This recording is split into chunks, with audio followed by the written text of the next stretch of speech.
Good morning. But as we are in Ethiopia, I say, Dena Daru. As I am Ghanaian, I say Machi or Teten. As I am an African, I say Jambo, Sugu Bona, Nagadia, Wazuotai, Akaro. Some of the greetings for 3,000 languages spoken natively in Africa. Yesterday, we stretched ourselves. We had many riveting conversations which were truly inspirational. I would need the whole day to recap them. That wouldn't be useful because we have another very enjoyable day planned for you. But these are a few nuggets. We started the day with Her Excellency Dr. Zuma and Dr. Tedros agreeing that an inclusive society is fundamental, absolutely fundamental, to Africa's growth and development. The recurring theme I heard, and I'm so glad I heard it, is that philanthropy is not new to Africa. We've just been doing it our own way, whether it's through cultural, religious practices, but we've been doing it, and we are going to continue doing it. We had conversations around Africa's greatest asset, our youth. We had some questions, difficult questions, thought-provoking questions, where we were asked that, are there too many pilot schemes around women and children? Were these pilot projects actually detrimental to those who were trying to help? We were asked to also think, are we scaling up projects that should not be scaled up? These are all the conversations that we asked. I believe we were all inspired. We were all humbled by the work of Dr. Hamlin. But then we were also told, borrowing from Shikara, this is our time. We were told this is a good time for African philanthropy, for us to own and drive the agenda through change. I know I haven't done yesterday a service. I haven't captured all the insights, all the knowledge, all the passion we all shared in this room, but time sadly will not allow it. Today will be equally enjoyable, equally interesting. I expect our speakers to challenge conventional thinking, to stimulate debate that will carry on past the sessions. We have a planning session where we are looking to everyone in this room to guide us in shaping APF, because APF belongs to all of us in this room, not just to me, not just to GPF, every single one of this room. But before we start, we have a short video from the truly, truly, truly inspirational Desmond Tutu, Archbishop Desmond Tutu, who regrettably could not be with us today. Thank you, and as a Ghanaian, I say, Medase. Leah and I wanted to be among you, present at the creation of the African Philanthropy Forum. But truth is, I'm not as young as I once was, and my body does not always obey when I tell it to get on an aeroplane. And so I send my heartfelt greetings from Cape Town, letting the video do the traveling. I have been a proud participant in the Global Philanthropy Forum, and I serve on its advisory board. I have always dreamed of an African Philanthropy Forum, of Africa, for Africa, by Africans. You are realizing that dream. We are fortunate. Africa is full of promise. Many of our economies are booming. Wealth has been created and shared, and our young, tech-savvy friends are bursting with talent, ready to be tapped. But while each person in this room has enjoyed the benefits of growth, others need access to education, to proper health care, to employment, and to the dignity that inclusive growth allows. Philanthropy and African philanthropy can play a pivotal role. The GPF has shown us what generous individuals can do. It has shown us that when you match a giving spirit with a smart strategy, you can help meet the needs of an individual, a community, a country, even a continent.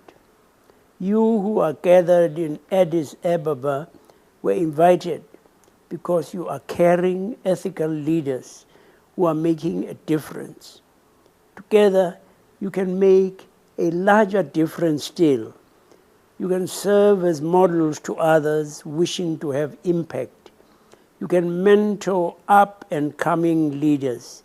You can bring your voices, talents, and ideas to bear on some of the most pressing problems. And you can help Africa meet its development needs. We have a beautiful continent filled with beautiful people, young and old, rich and poor. We can help them realize their potential, realize their dreams, and realize the goodness within each of them. It is up to us to be good stewards, to value, preserve, and spread that goodness. We can, we must, and so, for God's sake, let's do together. My heart and soul are with you, even if my body is not. God bless you. Thank you very much for joining us again this morning. My name is Jamie Drummond. I'm Executive Director and co-founder of an advocacy group called One. I think you heard from my colleague, Dr. Sipo Moyo, who may or may not be in the room somewhere, who spoke at this event yesterday. We're going to talk this morning about philanthropy's role in scaling policy on the continent, which is a vital area for anyone who cares about issues globally, obviously, but particularly about the future of this region. And I'm going to introduce the panel and then say a few words. Then we're going to have a bit of a debate and an argument if our conversation around the breakfast table is anything to go by. And then we hope to share the debate and argument and some solutions with all of you shortly thereafter. So to my left, we have Chude Jidonwo, managing partner of RED, which is not the RED that is part of One. It is a different RED in Nigeria, which he will, I'm sure, talk about. And also as co-founder of Enough is Enough and part of the Occupy Nigeria movement, two very interesting policy-related campaigns, which I'm sure we'll get onto about the policy dimensions of the activism that was involved in that.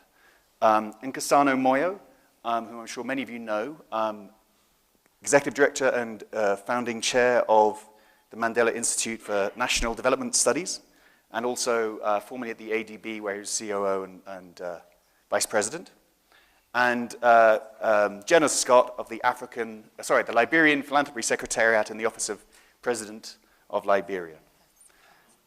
So, just to kick this off, I'm going to throw a few thoughts out there, maybe speaking to our experience here in One, and seeing as we're here in Ethiopia, maybe a little tiny, brief personal story. In 1995, I was traveling in northern Ethiopia in Tigray. At that time, I was doing a story with the BBC and CNN on the 10th anniversary of Live Aid and Band Aid, looking at how the money from those concerts had been spent in that region, which, by the way, wasn't as bad as some of the media sometimes suggests. But while I was there, I was struck by the calls of people like Archbishop Desmond Tutu and many policymakers and leaders on the continent calling for debt cancellation. Now, debt cancellation required significant mobilization in partners around the world who own the debts, the creditors. It required a certain degree of international solidarity and movement in response to the demands of African citizens and policymakers. But there was a real negotiation that happened in that campaign between how that debt cancellation should happen. And it's an interesting case study. From that case study, we developed something which is, in a sense, the methodology behind one, called the 5 Ps. We campaign for policy that is evidence-based. We try to advocate the strategies that are non-partisan or bipartisan. That's the second P. The third P is we try to use popular culture. If you're trying to really move people and take significant, important policy into the mainstream that was once marginal, you have to sometimes use popular culture. That means musicians, athletes, soccer stars, and so on. But you've also, as you're trying to move your policy through the system, you've got to be pragmatic. You don't get it all at once.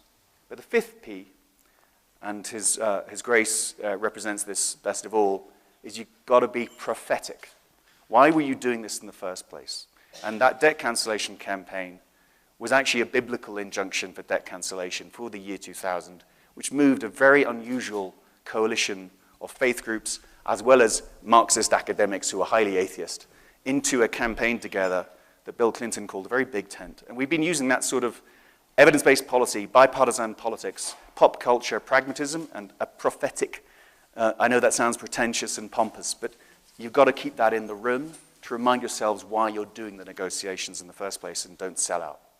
So that's sort of some of what drives us and has since informed our advocacy with those who fund us and our partners, who are many, and increasingly African.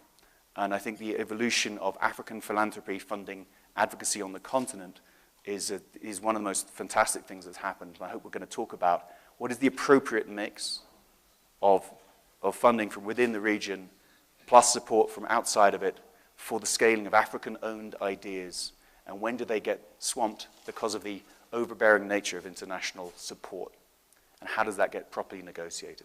I hope that's something we're going to have a robust conversation about, and if Nkosana is anything to go by, I'm quite certain of that. So thank you very much for listening to those few words and the few things I threw out there. So Chude, do you want to kick us off? Okay, right. Good morning to everyone. My name is Chude Jidon. I work with RED, not Jamie's RED, but RED is shorthand for Red Media Africa, based from Lagos. And so it's interesting. I was thinking about what to say to kick this off. I thought it's remarkable that we're having this session at a period of time when there's the Africa Rising narrative, which is a positive one. And the whole essence is Africa is open for business. The danger of that, as I think one of the speakers mentioned yesterday, is an either-or philosophy where people feel, well, we shouldn't talk about philanthropy anymore, we shouldn't talk about aid anymore, we should talk about investment, we should talk about businesses, as if there were an either-or solution to any country's problems.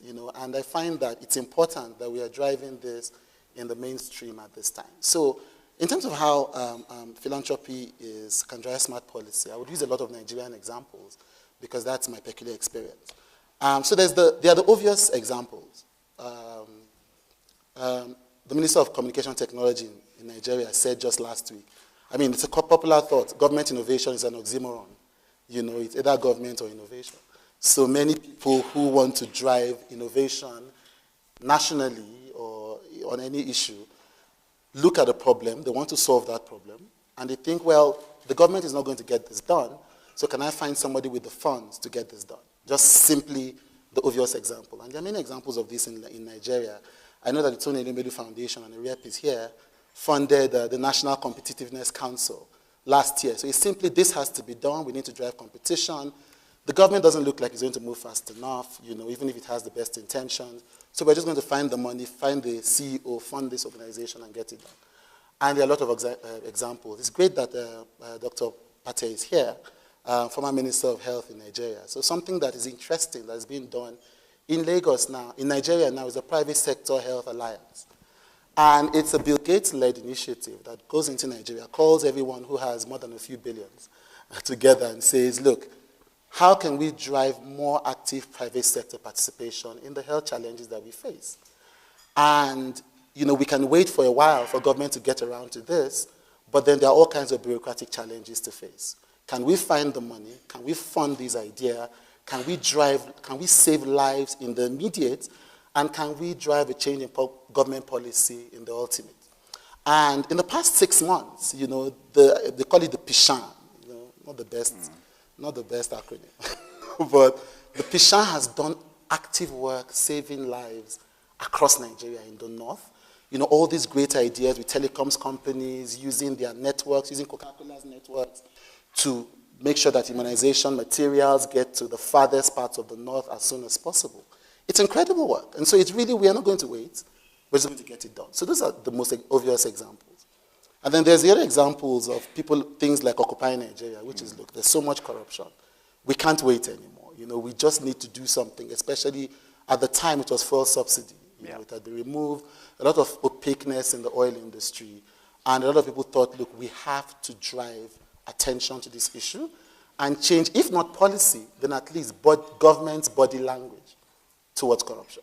I will ask you precisely to explain what's happening in Nigeria in a moment. Right. So the Occupy Nigeria movement would not have happened if, I mean, a bit again of an oxymoron. You know, we're fighting, the Occupy movement's all about anti-capitalism and all of that. And then we have a few capitalists giving us the funds to drive this issue. But that's another example, you know. So you're either working to fund it or you're working to fight it, and you need the funds to do that. But then what I'm most passionate about is a model I call ignore the government. Ignore them, which is not a fatalistic, I'm not going to engage, because there is a full justification for why donors and philanthropists work with government. They have the ability to scale, they have the networks, they have the people. If we want to fool ourselves a bit in a lot of African countries, they have the legitimacy of free and fair elections. God bless them. And so, you know, it's possible to do this. However, because, you know, so an NGO wants to solve a particular problem, and it has the luxury of experimenting in different contexts. So you can test this and try if this will work, and test this and try if it will work. And it doesn't have the burden of politics, you know, because policy formation, the Americans know better than anyone else, is rooted deeply in politics. You know, you can't even give free healthcare without the politics of everything else. But the NGOs have the luxury of testing and trying and even minimally scaling, you know, without all that hindrance. And what can happen is if they succeed and they find a model that works, then it's easy for government to adopt and say, well, this has already worked, the arguments have already been made, the mistakes have already been done. All we can do is just show this as a case study. So I say, in that sense, the government is like a baby. So it wants to see the candy. You know, seeing is believing in that sense. And there are so many examples in Nigeria. One of them I was sharing with you is the co-creation hub. Yeah. And we've been saying, look, the technology space is opening up, and our organization focuses on enterprise and jobs, and say, look, the space is opening up, so many opportunities for young people in this business, you know, and we almost wanted to hit the government on the head with Silicon Valley, Silicon Valley, Silicon Valley, and nobody's paying attention. And the co-creation hub's co-financed by Media Network, the Media Network, to the Limelu Foundation, you know, great guys, and, you know, all of this. And so people just go ahead and find the funds and do the hub. And then we have other ideas like the Innovation Hub and the Hot House and all of that in Lagos. And then suddenly, the government thinks, oh, this is a great idea. You know, we can do this. You know, and so the government begins to create, the government is on steroids now, creating the idea hubs across Nigeria, in Calabar, in Lagos. They are buying whole buildings, they are setting up underground cables. It's like a miracle. But only because people had provided the funds for us to test. And the Conservation Hub is a shiny new thing in Lagos now, but it wasn't always like this. You know, but now it's succeeded. It's created brilliant ideas like budget, brilliant ideas across the field. And so the government now says that can work. And the argument has been made. And all we can do is adopt and possibly scale. You know, so I think that ignore the government, you know, is a very powerful tool. It's actually helping the government by stepping aside from it. You know, and you can only get that kind of thing done if you have donors who are ready. Donors are almost like investors in that sense, who are ready to just give you the funds to say, look, I think this will work. It will take a while, but take these funds and get it done. One of the speakers yesterday also gave a good example of FGM. You know, the female genital mutilation as an issue wasn't sexy or mainstream or something that the public connected with a decade ago. So 3 countries had signed laws outlawing this, but then donors kept funding organizations and people passionate about this issue, And 10 years later, 33 countries across the continent have outlawed, have passed laws that make FGM illegal. And if we're waiting for quick fixes, which is government is in a cycle of 4 years. So if we want them to make decisions that will make them look good, make them re-elected, they won't be thinking too long term. Interesting. But donors have the capacity for long suffering, So just keep going, there will be a breakthrough. And I think that's one of the most important roles that they play. It might be interesting to see, with the FGM example, what happens to LGBT with the legislation in Nigeria and Uganda. I wanted to use that example, but I thought it might be polarizing. Yeah, well, so we're for debate. And Kasano, do you think we should ignore the government? Of course not. Of course not. Okay, let me start this way. I think nobody would dispute the fact that philanthropy has got a role in policy formulation, none whatsoever. I think the conversation really is about the how. How should this happen? And I think in order to answer that question, we need to take a step back. Geopolitics, national politics and geopolitics at the moment is about conforming. We live in a rules-based world. Within a state, we need to be clear and identify the parties that contract, either implicitly or explicitly, and internationally similarly. And once you framed it that way and understand that the relationships that supervise where the agreements are struck and so on, those relationships need to be understood very clearly, because they then define who is accountable to who has got the legitimacy to contract. And I think that's a backdrop we need to be very clear about. Secondly, clearly the context within which we're discussing this is an African context. What is the policy landscape, if you like, on our continent? Our continent is characterized by weak or new democracies, young democracies, call it what you like. And what comes with that is that the behavior of our government has got a number of shortcomings. Typically, our governments run their countries for their party members, not for all citizenry. That's one issue. The second issue is that the concept of loyal opposition in emerging countries is very weak. If you disagree, you're considered to be disloyal, not to the individual or the party, you're considered to be disloyal to the country. So the way you are treated is as if your citizenship is actually stripped of you. That's the second point. The third point, which I think is critical to understand, is that in most of our instances, civic society's capacity is very weak. So I'd like us to, as we debate this, have these frameworks very clear in our minds. Who are the contracting parties? We live in an imperfect world. The defining unit is the nation state. Who are the parties within that who contract, and even internationally, the example you gave, which is brilliant, debt cancellation. At the end of the day, the people who go and contract on behalf of their citizens are the state, recognized state entities. So we cannot get away from it. So then, in policy formulation, in an ideal world, in a country, you would expect all stakeholders to have a voice, to have capacity, and to have information with which to engage. Those are the three necessary conditions. But as I've just pointed out, that's not always the case. But we should not confuse lack of capacity and lack of information and lack of access with lack of legitimacy to engage. So as we come in to say what should the role of philanthropy be, let's firstly recognize who are the principles and who are the support systems. If I go to a commercial bank or an investment bank, and I want either to buy a company or to list a company, the investment bank does not own that transaction. I own it, even if I don't have the specialty to transact. I am the principal. I own the transaction. So the citizens and stakeholders in a country must own the agenda. They should not be shifted into a place where they're following somebody simply because that person or that entity has got money. That is inverting the relationship, and in many ways, ending up in a place which I would suggest to you is even worse than where our governments are treating their own citizens. So, yesterday I thought I listened. I'm not a diplomat, so I tend to want to put things very bluntly.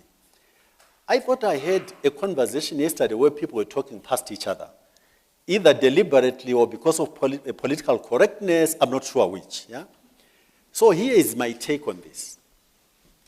We've got an event here where we've got international development, let me call them development partners to broaden the categorization, okay? And then we've got what I would call the principles, people who are from the African continent who own the relationships. I would suggest that international philanthropy, not just about money, it's about all sorts of other support systems, must align itself behind the stakeholders on the continent who've got the legitimacy to contract. And that once you find yourself inverting that relationship, you are subverting the relationships in the first place. All of you are going to be familiar with where we've come from in the development debate about World Bank, IMF, and even my old, more recent employer, the ADB. People have struggled with who should own the agenda, whether it's economic restructuring and so on. We've come from a world where the World Bank, because it had the money, went around bullying governments and telling them what to do. But look at the results on the ground. Part of the lack of implementation comes from exactly that issue. Who owns the agenda? Once you confuse ownership of money and ownership of the agenda, you're going to create inefficiency and almost incapacity to implement.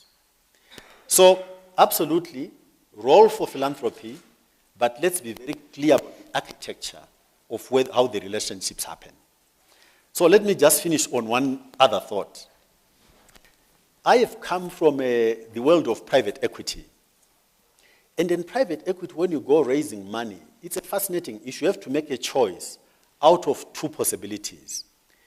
If I am what they call a general partner, i.e. the manager of the investments, and let's say I understand the African continent and the opportunities which resides there, I go off to the States and I want to raise money and I go to the LPs, the investors, and I can either package my message to them so that they give me the money.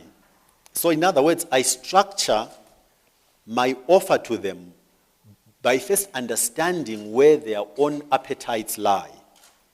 And that way, I don't have to convince them. I simply offer them what they already want anyway.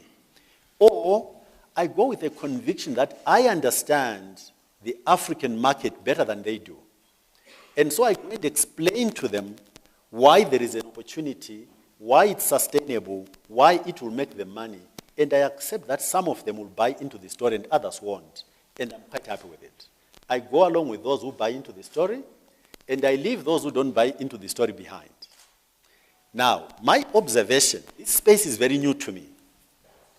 My observation is that most entities with money, by the time they decide to establish a foundation or any other trust or whatever, they've also made a decision about which space they want to deploy that money. Which means, by and large, they come already with an agenda of how that money is going to be spent. As opposed to saying, we're going to find somebody who understands this market, the entrepreneur who is passionate, and we're going to listen to the story. If we buy into it, then we'll support them. So my appeal, therefore, is it's almost inevitable that when you've got money and you decide to go this way, you will have your own ideas of where you want to put your money. So my appeal is just this, that you leave a certain percentage to innovative ideas that may come your way. I'll leave it at that. Well, I mean, you've raised a lot of very fascinating questions. I think a lot of them come to specific focus, I think, in a country like Liberia, which is post-conflict, self-described, fragile, and I think the president's always looking for capacity there, and you are capacity for her on trying to develop some of this and raise resources and finance the capacity to implement policies and so on. how has Liberia tried to develop that capacity so that it can better own? We campaigned for debt cancellation for Liberia, which hopefully created some policy space in the early days of her administration. But then after that, there was all the extractive industries work that had to happen, again requiring a lot of capacity. So how challenging is it to develop that ownership in a country coming out of where Liberia has been for you and the president? That's a very good question, Jamie. I would say that in Liberia, I think from the onset, President Sirleaf and the Liberian people were very fortunate in terms of philanthropy and how it supported policy that a lot of the original funders that came to the table and said, you know, what can we do? And how can we support work here in Liberia?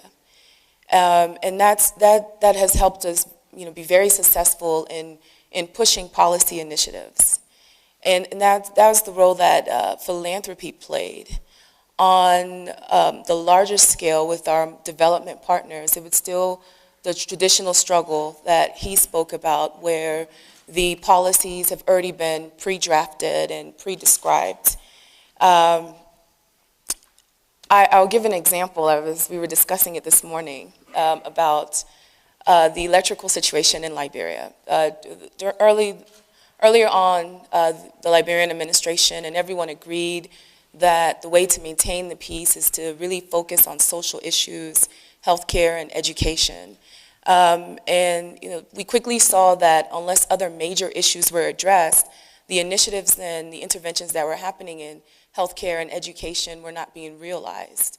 You know, if a school was being built, if the road situation wasn't handled, people couldn't get to schools. And if the electricity situation is not put under control, the interventions in medicine and in healthcare were not being realized. So during the second administration, the Liberian government made a somewhat quick policy shift to make the priority about electricity, ports, and roads, and saw that as key to transformation for the economy and what was going to drive jobs and help us to realize interventions in the social areas.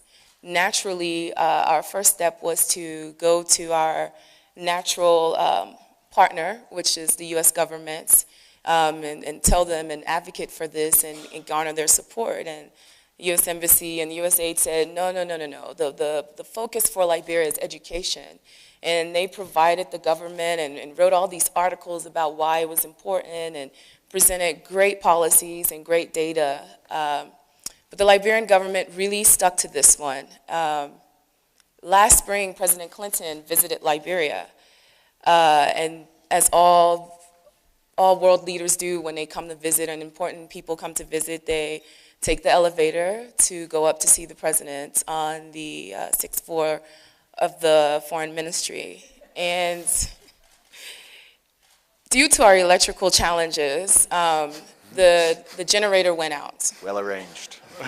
And you know, the elevator pitch. And one generator, we couldn't switch to the other generator because the other one broke down a few days ago, and we were waiting for the parts to be imported from China. The generator went out, and the serious panic ensued. An American president was trapped in an elevator in a post-conflict country. After the meeting with the president, he took the stairs, and in his press briefings, he talked about the need for addressing the electrical challenges in Liberia and how he was going to help, you know, preach this message for it. And then all of a sudden, the language around the importance of the policy initiatives for Liberia and the support came from the U.S. government now. And they're a part of the Hydro Rebuilding Committee. They're on time, they contribute to it. American tax dollars are donating generators in Liberia. And you know, the question was asked yesterday, what's the difference between African philanthropy or philanthropy in Africa? And I think maybe, possibly the key distinction is when until you're affected by the problem, your approach to it is quite different. When you're affected by the problem, your approach to it is you're more results driven. Your approach to the policy or the intervention is quicker. It's more demanding because you're affected by the problem. And until, the American government had this major crisis on their hand, until they were affected by the problem, they didn't understand and couldn't understand the policy shift. Jamie and I were discussing earlier, we were going back and forth on email about this, and he said, when we're talking about policy, what about this issue of, supporting African think tanks, to support more think tanks? And I think it's too easy. I think we're reaching for the lower hanging fruits. I think Penn State reported that there are over 6,000 think tanks worldwide. About 500 of them are in Africa. That's like at least 8% of the global think tanks in the world. I think 15 of them alone are in South Africa. I don't think that there's maybe a shortage of supporting think tanks, or I think that philanthropic dollars towards just supporting the think tanks and the policy creation is too easy. That deliverable is too easy. It's a very simple deliverable. Draft a good policy. The end result are words on paper. I don't think African philanthropy should be, in my view, focused on more writing factories. I think, and not to take away from the value that think tanks brings, but I think the real lack has been in the support and funding for the implementation of policies. I'll give another example of,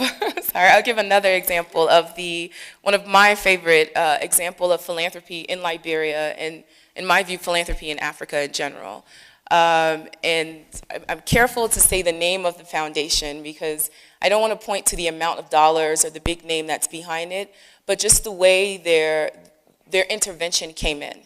The World Bank in Liberia for several years have been working and developing a policy on cleaning and waste management in the city of Monrovia, and nothing was realized by it. Yeah, the city mayor constantly complained about endless meetings with the World Bank, and nothing was happening with it, and it was just a talk shop. The Gates Foundation swooped in, and I believe they did this in 4 other African cities, swooped in with a very simple policy intervention. They sat down with the city mayor and said, what do you need? And she said, look, I need money to buy the trucks, to set up the sites, to remove the waste, from the city. They provided the funds to do that. They provided her the support to implement this policy. The World Bank is still discussing it. They provided her the support to do this. Monrovia, the impact, it was a very simple intervention, but the impact has been so phenomenal. It addressed healthcare in overcrowded, unzoned areas in Monrovia, brought down the numbers of malaria infection and diarrhea outbreaks quickly, just almost instantly as this project took place. It created jobs. The average Liberian person who's probably uneducated, cannot enter into the formal workforce, is now an entrepreneur, a community-based entrepreneur, as they call themselves, CBEs. In their community, they're providing a service to other citizens, which is to remove waste, and they're being paid for it. So now they're entrepreneurs in the community, jobs automatically created. It had an even deeper impact. A group of women who are also a part of the project in West Point started collecting the disposed water satchels, and many of y'all are familiar with that we drink of, and tearing it up, pressing it, and ironing it, and they're creating raincoats, backpacks, bags to go to the market with, and they're selling it right there in their communities and creating more revenues for it. And it's one of my favorite examples of what philanthropy can do in terms of policy intervention. Is instead of Gates Foundation coming in and saying, let's write this policy, or let's think more about it, and coming with all these complicated metrics, they agreed with the city mayor on this very simple intervention and provided the support that allowed her to provide this service, to Liberia. So in short, I think we were going back and forth on this. It's not that we shouldn't support think tanks, but I think more focus and philanthropic dollars should go towards the intervention of policy, the implementation of it. We, in my view, are not short of great policies on the books. I can walk you into any government ministry in Liberia and take you to the filing room with a little bit of dusting and shuffling around. You would read some extremely good policies that were drafted by thought leaders and NGOs and even some former government ministers. The problem is it's on the shelf collecting dust because there's no funding support. There's no support for the implementation of policies. So, I would like to hear more discussion about how philanthropic dollars could go towards the implementation of policies. Well, I'm going to annoy all three of you by quickly summarizing. So, ignore government and lead, innovate, and they'll follow. Go for government, ensure ownership, negotiate that carefully, and implementation with the capacity to do that. But I'm sure there's lots of other views in the room, and it would be great to open up the discussion to anyone in the room who has got a question or wants to raise an issue or join this discussion. And please, if you could, when the mic reaches you, if you don't mind saying your name and where you're from. Thank you. Good morning. My name is Fortune. And thank you, Chude, for that wonderful summary of what you do and what the Occupy Nigeria does. I'm actually a behind-the-scene follower of Occupy Nigeria. And although I'm not so active, but you could hear my voice and see all I'm doing on Twitter. But the thing is, I don't think we're doing enough, because all the really good things you said are done only in Lagos. When you go out of Lagos, there's really nothing going on. So I think what we need to do as people with like-minded individuals is connect with people working in other regions of Nigeria and see how we can scale what's happening in Lagos. Because Lagos is moving 10 times faster than every other part of Nigeria. And if we still commit so much philanthropic activities to what's happening in Lagos alone, we're leaving the whole of Nigeria behind. And maybe we should even break out of Nigeria the way it is now.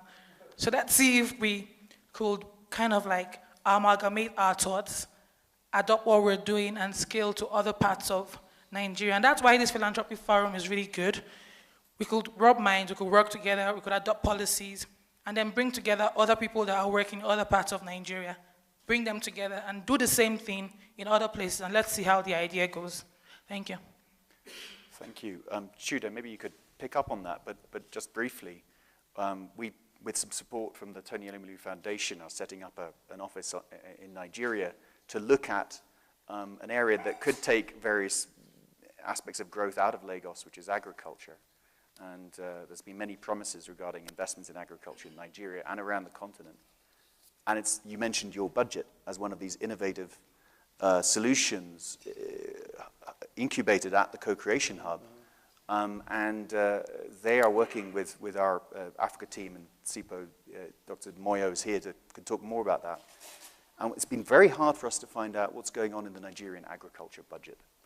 And then it turns out it's very hard for anyone to find out what's going on in most agriculture budgets. And this is the area of budgets which are supposed to relate to the most people on the continent. And I think there's a discussion later this morning or this afternoon about that subject.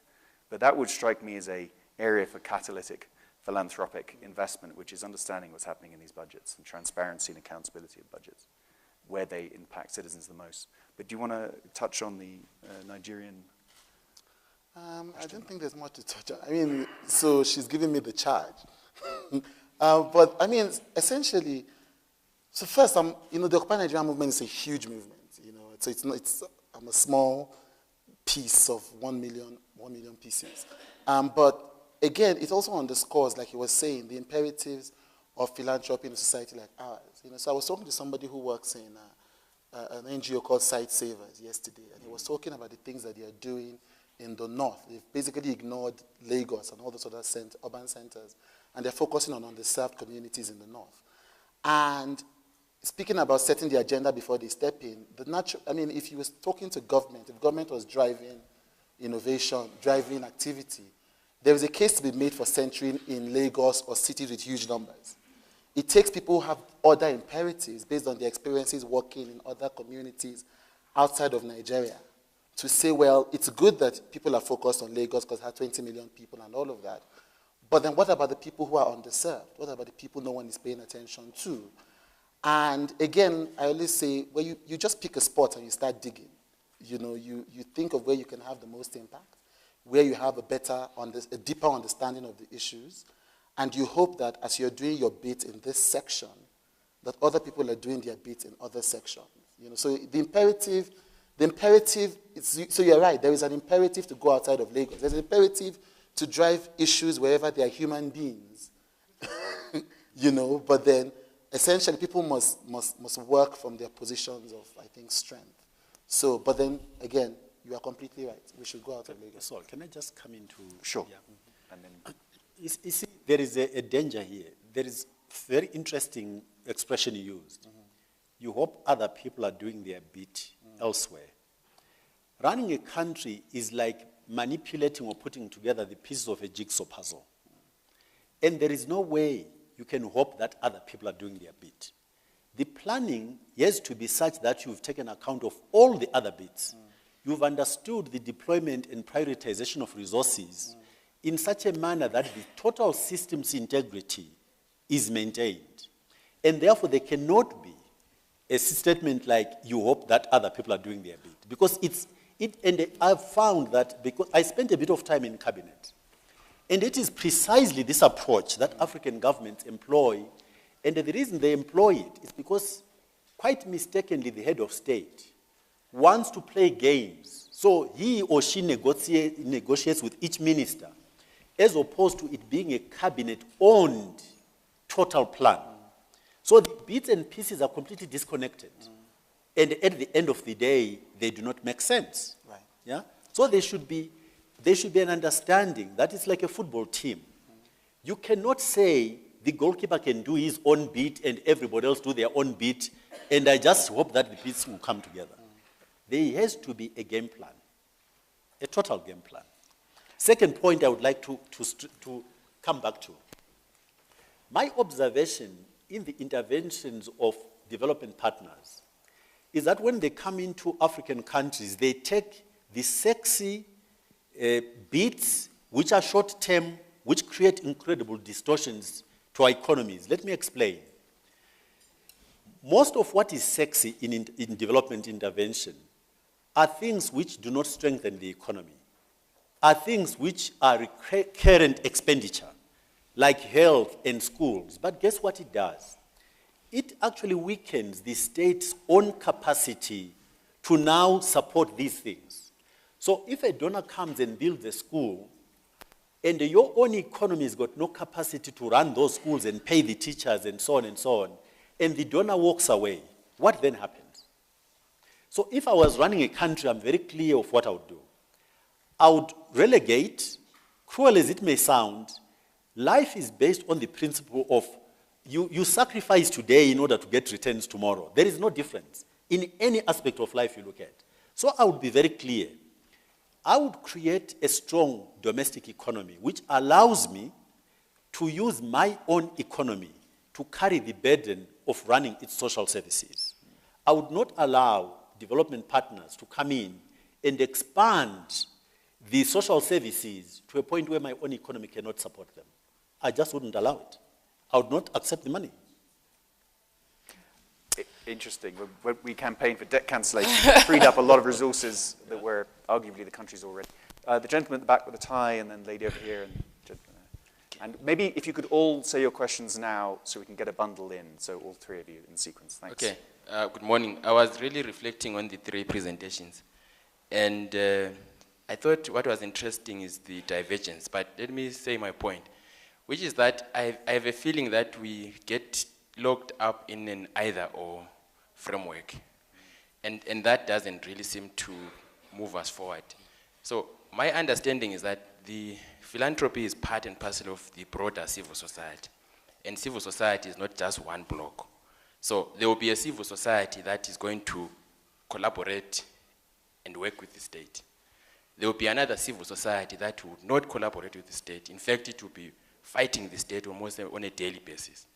There will be a civil society that just ignores the state at all. In fact, it doesn't need the state. It's survivalist. So there are those layers. And philanthropy also goes along those layers. So it can't be that we move all the philanthropic dollars towards one end and leave the other. So I'm really responding to the Liberian presentation that perhaps philanthropic dollars must really go towards the implementation of the policy and not the other side of it, which is right. You need civil society to advocate for the implementation of that policy, and somebody has to fund that. You need civil society or think tanks to actually analyze the impact of the policy and so forth and so on. You need philanthropy to support that. And then you need the state to implement, and you might also need philanthropy to do that. But as Nkosana explained, I think the nature of our countries and our democracies are such that not everyone is actually in agreement with that government in power. And so to really push everything towards government and say you shouldn't support anything that is not around implementation, I think we might find ourselves in a situation where we really are not pushing the debate forward. So I would appeal that we kind of broaden our intervention to an extent that everyone has a role to play and everyone gets the support that is needed, as opposed to really moving towards what we like now, which is our government. We've only got 3 minutes left and we've got 4 hands up. So could we try and keep our comments and questions brief if we can, and then if we have time, I'll ask you all to say a brief final word. Well, this is a great start to the day, and I think we're very grateful to all three of you. I wanted to respond especially to some of the last comments that raised provocative questions about think tanks and about the role of implementation on the policy side. And just remind us that we've kind of forgotten a really important set of institutions, I think, throughout these 2 days, which are national universities, and the potential that they really have to replace or to substitute for think tanks and to create the next generation of citizens that are going to man these government bureaucracies and provide women and men that will run them. In North Africa, we're beginning to think about an alliance of leaders and students in these institutions that want to make them more civically engaged, starting with wherever you can, not worrying about reform of the entire system, and using the talent, because often these people rotate in and out of government anyway, and I think they're a resource that we ought to be looking at. Thank you. Thank you. This gentleman, then, I'm afraid this lady over here. I've not been looking this way enough, so apologies. And then Dr. Moya, and then I think we're going to have to end. Sorry, did you want to say something? Or you're done? Okay. I want to be his minister because I would like to propose to him maybe a lesser evil, than sort of donors coming and expanding the sectors and parallel systems and so on and so forth and structures, which is this, that perhaps there's something in between, as long as there's a need for assistance, for external assistance, and that's only as long as there is a need for it. If it's gone away, that's fine, but if there is a need for it, I think the lesser evil is a thing called general budget support. It's not perfect, but it allows you to focus on government's priorities and to deploy it in government's priorities, and it does not allow the building and the support of parallel systems and parallel structures, which actually weaken the national systems and national structures. So that's my contribution. Okay. As Minister for Finance. This lady over here, and then we'll finish up. Okay, if everyone keeps it brief, all three can fit in, but it has to be, I'm afraid, 30 seconds each. My name is Vuiswa Sitsumo. I work for the Charles Stewart Mott Foundation. And Becky has already touched upon a lot of what I wanted to say. And this was a comment from Nkosana. I agree a lot with a lot of what you've said, but where I have a question is, you're saying donors should have an open slate. And I'm not an apologist for donors, but similarly to how your organization is not working to cure malaria, shouldn't donors also have a focus? It's one thing for them to dictate to partners what to do, but it's another to bite what they can chew and say, in this sea of problems, I'm choosing education, and then I'll see which partners are working on education, and then I'll support their agendas. Otherwise, everybody will be kind of trampling all over each other, trying to do everything at the same time. if we could go to the lady in the back in the corner and then here. And then we'll end up over there if we can. Thank you. I want to contribute to the discussion, do we ignore the government or work with them? I believe that the time of people working separately to achieve the ends are gone. We're living in the times when engagement together is necessary. I have found on our continent, a lot of times the people who go to the government come from the NGOs. And if they have lived all of their lives thinking that government is something different, when they get there, they completely forget because they know the NGOs are going to act on their own anyway. So my contribution to this is that we have to find ways in which we engage with the government because we want the governments to change and do the right thing and sustain that goodness to the end. We have to find ways to engage. When we get to a point where the government doesn't listen, we have a right to go a different direction, but not engaging the government and then engaging philanthropic partners outside does not show the right way of going towards the change. In fact, it sometimes makes NGOs look like they're privileged towards the donors from outside and makes the government feel that it's been left out. I do, in conclusion to that one, I wanted to say that there are times when a government leads on something that NGOs can actually improve on. And I think it's good sometimes to take that lead if it can improve something that is important for the country. Okay, thank you.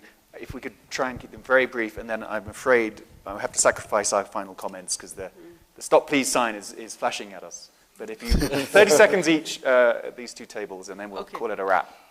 My quick question is to Dr. Moyo. My name is Anne Kabagambe. I'm from the African Bank. So I'm intrigued by your concept of a piggy bank, so to say, within philanthropic organizations. And I guess the question is, could you tell us the space where these two parties would connect?